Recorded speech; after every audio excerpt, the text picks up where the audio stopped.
Vamos a revisar el tema de estructura bacteriana. En la naturaleza existen dos tipos de estructuras celulares. Las células de tipo eucarionte, como esta que tenemos del lado derecho, la cual posee organelos membranosos, tiene un núcleo, tiene retículo endoplásmico, tiene mitocondrias, tiene cloroplastos, tiene retículo endoplásmico de superficie rugosa, de superficie lisa.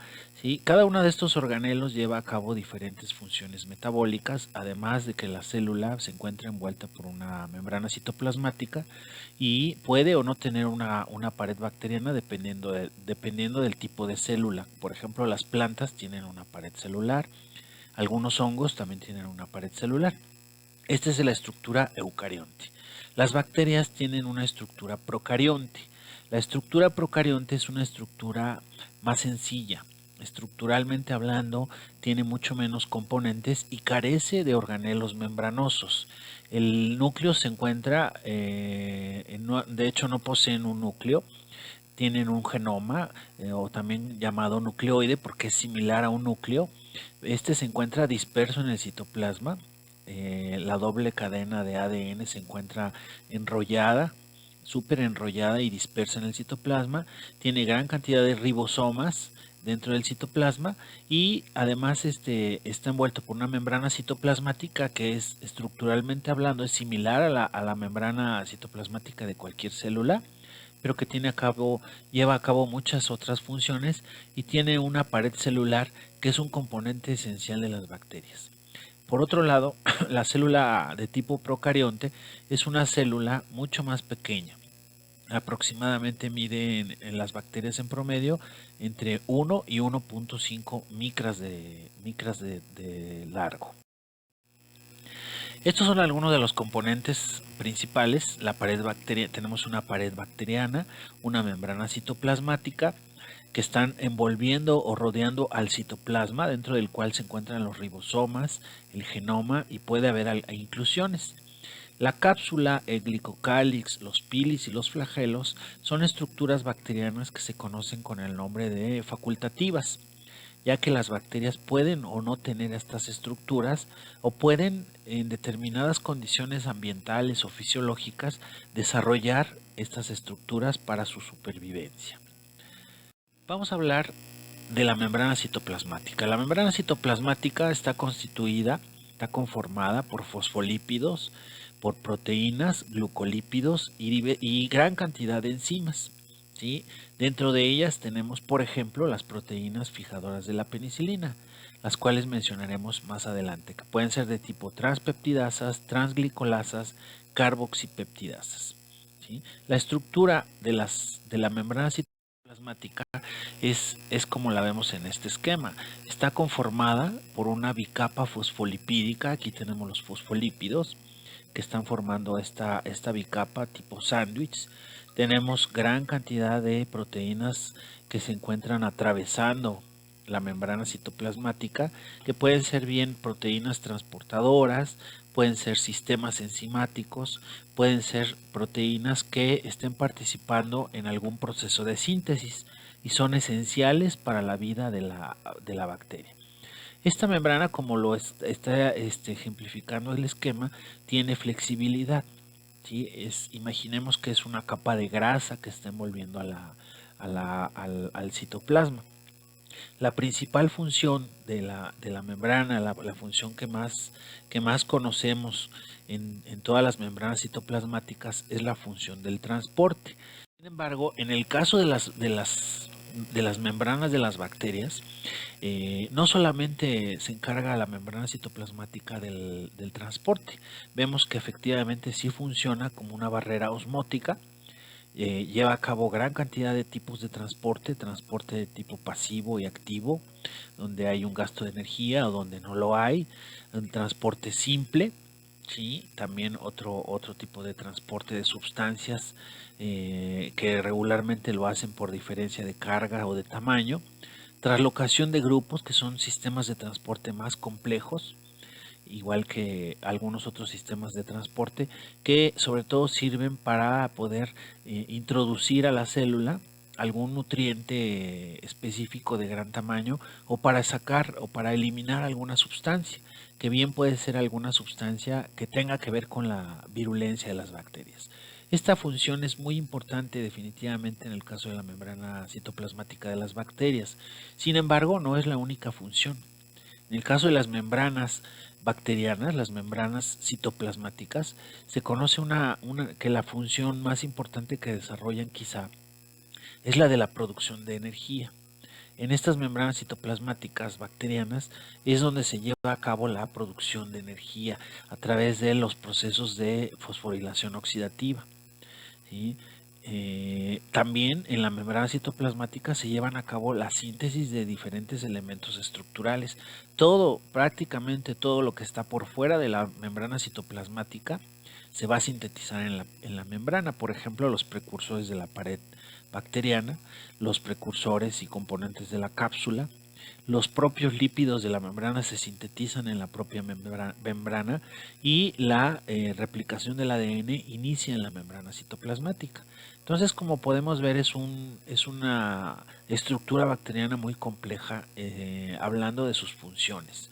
Es esencial para la vida. Aquí vemos algunos ejemplos de tipo de transporte, ¿sí? El transporte simple, que es, por ejemplo, el transporte de hidrógeno, la translocación de grupo, por ejemplo, el caso de la glucosa. La glucosa, cuando se transporta a través de la membrana citoplasmática, ¿sí? Una vez que atraviesa estas proteínas transportadoras, ¿sí? En el interior ya aparece como glucosa 6-fosfato, aparece glucosa fosfatada. Este es un ejemplo de translocación de grupo. Y el sistema ABC, por ejemplo, que son sistemas complejos de transporte donde se requieren enzimas específicas para transportar a través de receptores específicos moléculas de gran tamaño. ¿Sí? Aquí, por ejemplo, tenemos el ejemplo también de la conversión de ATP en ADP. ¿Sí? Es un ejemplo de sistema. Se fosforila el ADP para convertirse en ATP a través del proceso de fosforilación oxidativa, a través del sistema ATP sintetasa. Entonces, una de las funciones que quiero repetir de manera muy insistente, una de las funciones más importantes que se conoce en la membrana citoplasmática o protoplasmática, que también se le llama a esta estructura bacteriana, es la de la producción y almacenamiento de la energía.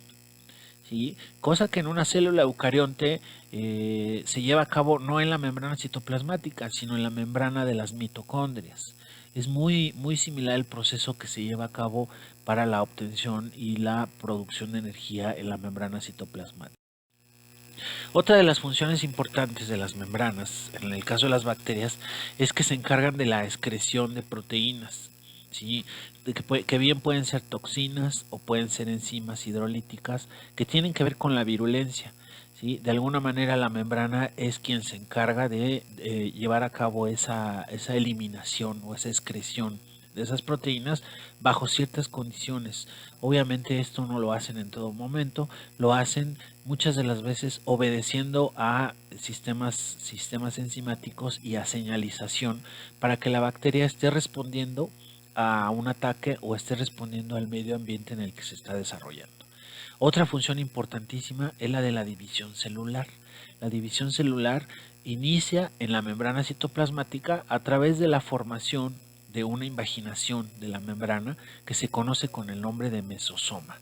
¿Sí? Los mesosomas bacterianos son precisamente invaginaciones de la membrana citoplasmática que posteriormente, conforme van creciendo, van a formar tabiques que dividen a una célula en dos células hijas.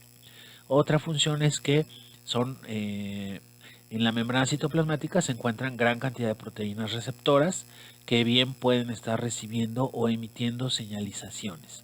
Y finalmente es el lugar de acción de diferentes detergentes y antimicrobianos, por lo tanto también nos compete entender esta parte en el caso de la membrana citoplasmática, ya que algunos antibióticos, algunos desinfectantes que estaremos utilizando para atacar o para eliminar alguna bacteria están dirigidos a alterar la estructura de la membrana citoplasmática. ¿Sí? A manera de resumen, ¿sí? Es una membrana, una barrera permeable o semipermeable que permite la entrada y salida de sustancias de una manera controlada y dirigida por la propia bacteria y de manera importante a través de la membrana citoplasmática, ¿sí? Es el anclaje de proteínas, diversas proteínas, ¿sí? Que tienen que ver con transporte, que tienen que ver con los procesos bioenergéticos y con los procesos quimiotácticos. Y se encarga de la conservación y formación de la energía, ¿sí? La conformación y la síntesis de ATP a partir de ADP. ¿Sí? Esto se lleva a cabo en la membrana. Como comentábamos hace un momento, los mesosomas son invaginaciones de la membrana, ¿sí? Que se encuentran en el interior del citoplasma. Pueden tener aspecto de remolino u ovillo con estructuras vesiculares, tubulares o laminares. Los tenemos de dos tipos, los septales, que son los que inducen la formación del tabique septal en el proceso de la división celular y en la formación de las esporas también, y que participan de manera muy importante en la división, en el desdoblamiento, en la división del cromosoma bacteriano para que las dos células hijas se lleven la mitad que les corresponde por partes iguales. ¿Sí? Este proceso lo llevan a cabo, lo determina la formación de estos mesosomas de tipo septal. Y podemos tener mesosomas laterales que básicamente tienen funciones secretoras y de síntesis de algunas enzimas particularmente.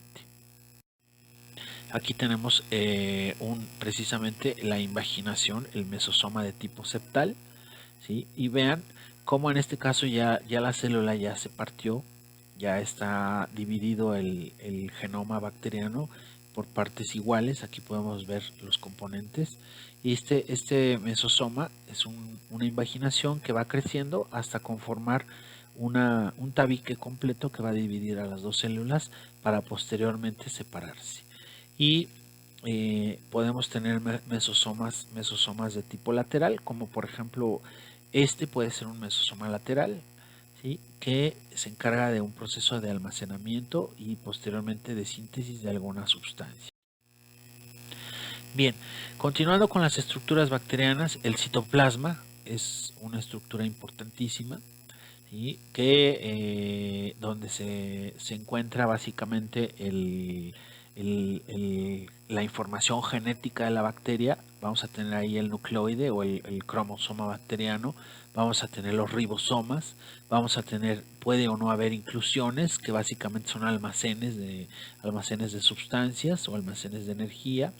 Pueden encontrarse los mesosomas para el caso de las bacterias que están en un proceso de división celular, los plásmidos y los bacteriófagos que tienen que ver con procesos de transmisión de información genética. ¿Sí? Es básicamente el citoplasma es un sistema coloidal formado por agua, principalmente más de un 70% del componente es agua, minerales y enzimas. Nuevamente aquí tenemos el citoplasma, ¿sí? Tanto de la célula procarionte, la bacteria, como un citoplasma de una célula eucarionte. Aquí tenemos los componentes, gran cantidad de ribosomas que se encuentran en el interior. Los ribosomas son numerosísimos, se encuentran en más de 10.000 dentro de una célula. Y esto porque se encargan de llevar a cabo la síntesis de proteínas. Se encuentran dispersos en el citoplasma, son gránulos densos. Aquí tenemos la gran cantidad de ribosomas que hay en el interior, todos estos puntos que se ven en el interior de la célula, del citoplasma, ¿sí?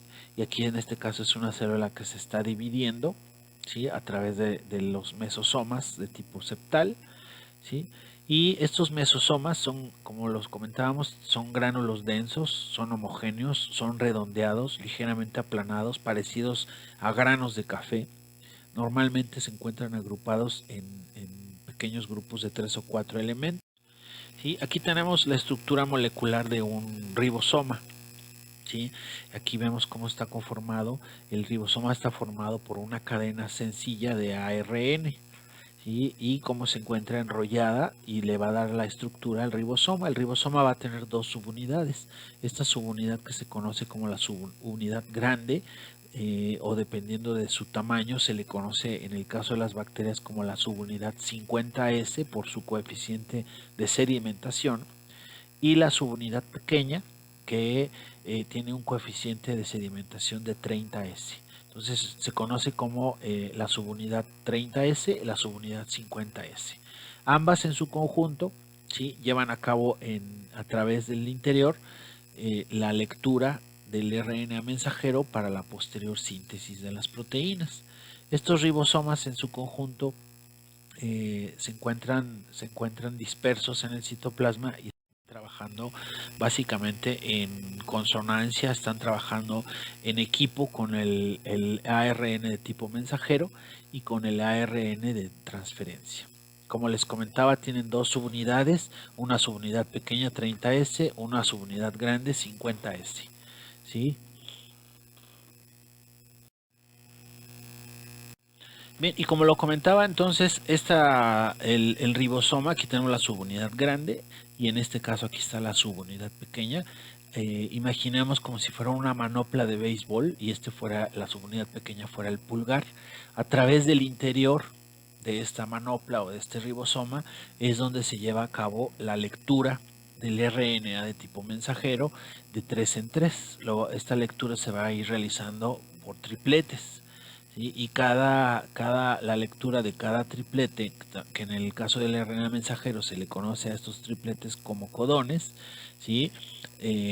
Va a corresponder a un anticodón específico que está en una de las regiones del RNA de transferencia y el cual trae a su vez cargando un aminoácido específico para ese codón y para ese anticodón. De esta manera se va descifrando el código genético para la lectura del RNA mensajero y la posterior síntesis de proteínas. Este proceso, ¿sí?, de lectura y este proceso de unión o de ir acoplando los aminoácidos va a ocurrir en el interior del ribosoma. ¿Sí? Entre la subunidad grande y la subunidad pequeña en tres sitios específicos que se conocen como el sitio E, el sitio P o peptidil y el sitio A o aminoácido. En el caso de las inclusiones citoplasmáticas, que es un componente también facultativo, lo pueden o no tener las bacterias, vamos a tener vacuolas o granulaciones. Estas granulaciones pueden ser de polifosfato, que bien pueden ser almacenes de energía, pueden ser granulaciones de reserva de glucosa o pueden ser granulaciones de reserva de carbono, como las granulaciones de ácido polibeta hidroxibutírico. El genoma bacteriano, que es un componente esencial para la vida y desarrollo de las bacterias, está formado por una molécula circular de doble cadena de ADN que está cerrada covalentemente y superenrollada, pero que no tiene una membrana nuclear, está disperso en el citoplasma, esta doble cadena. Está unido en uno o más puntos a la membrana citoplasmática para que a partir de esos puntos se lleve a cabo la división celular.